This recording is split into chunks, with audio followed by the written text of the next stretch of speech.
Okay, as we switch screens, I would like to wish you all a good morning or a good day or a good evening, depending on where you are. And I would like to reiterate that this introduction is aimed at complete beginners of Grasshopper. But we do assume that you know a little bit of Rhino, just in case. So the first question I'm supposed to answer is, what is Grasshopper? And luckily the answer is quite simple. It's programming. In Grasshopper, you design algorithms that then perform actions inside the Rhino environment. Even though there's no text involved, it still means that that's programming. So let us start off with some nomenclature. To start Grasshopper, you will run the Grasshopper command in the Rhino command line, and this will bring up the Grasshopper window.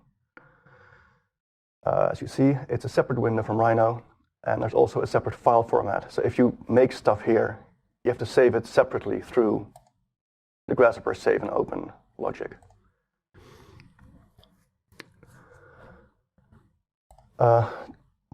With that out of the way, we'll have a look at the parts of this window that are important.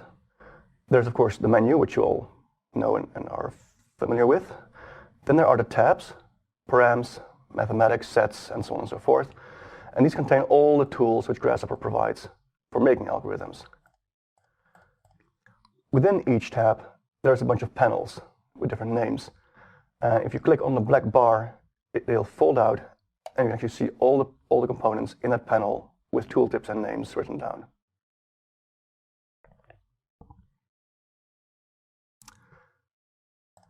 Down here, we have the canvas, which is where the algorithm is actually made. This is where you work. And I think it's time now to start seeing how this relates to Rhino itself. I figured we could start with a very simple command in Rhino, namely the line command, and then see how it works if you do the same thing in Grasshopper afterwards. So if I run the line command, first of all, I get a bunch of options here. I have different ways to create lines. I can create lines from surface normal or from 4 points and so on and so forth. But the default is to specify a start point somewhere and an end point somewhere. And then I get a line segment in my Rhino file as a result. As you'll see here, there's actually 4 events that conspired to make this happen. The first one was me typing in the line command. Then I had to pick 1 point for the start, 1 point for the end, and the final event was that I actually get a line segment in Rhino. Except for the final event, they're all now gone. They're in the past. We can no longer change or access them. But in Grasshopper, all 4 things remain live all the time. To make a line in Grasshopper, I would use a line component. And I can find those in the curve tab and the primitive panel.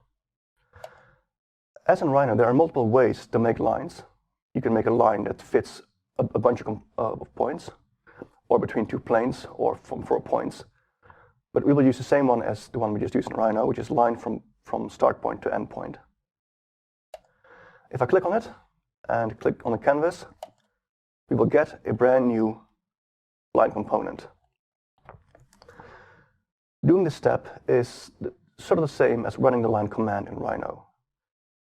It's now there, but I still need to supply start and end points before it actually does something. It's also orange, which is probably its most obvious property here. And if it's orange, it means that there's a warning. In this case, the warning is that there is no input. In fact, I can click on the little warning symbol to see that both input parameter A and B fail to collect data, so they're empty. And as a result, this thing doesn't actually run. It can't finish making a line segment.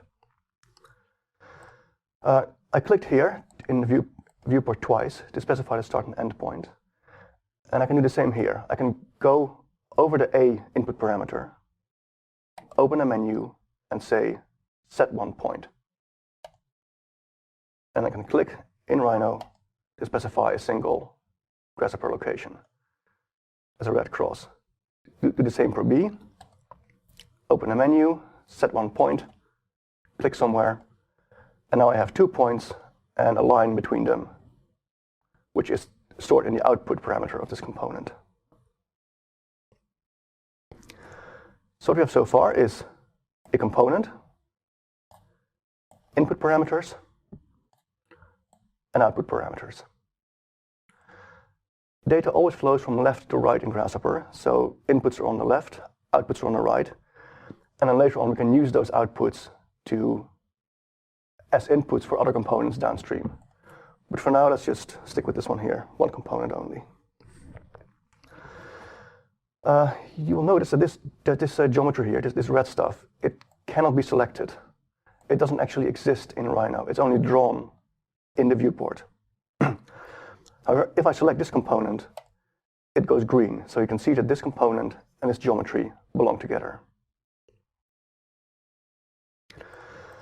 Since I can select these points, I can't move them around like I could with the Rhino points. If I switch on the control points, I can take the endpoint and drag it around.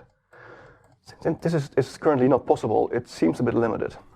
So instead of just picking points as coordinates, let's pick actual Rhino objects, which exist in the file, as our endpoints. So these are actually Rhino points.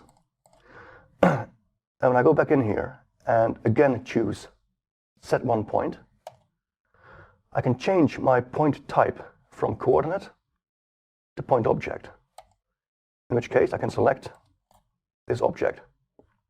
And the same for B. Set one point, switch type to point object, and select this point. And now, since these points are tied to the Rhino point, I can actually drag them around and have it update in real time.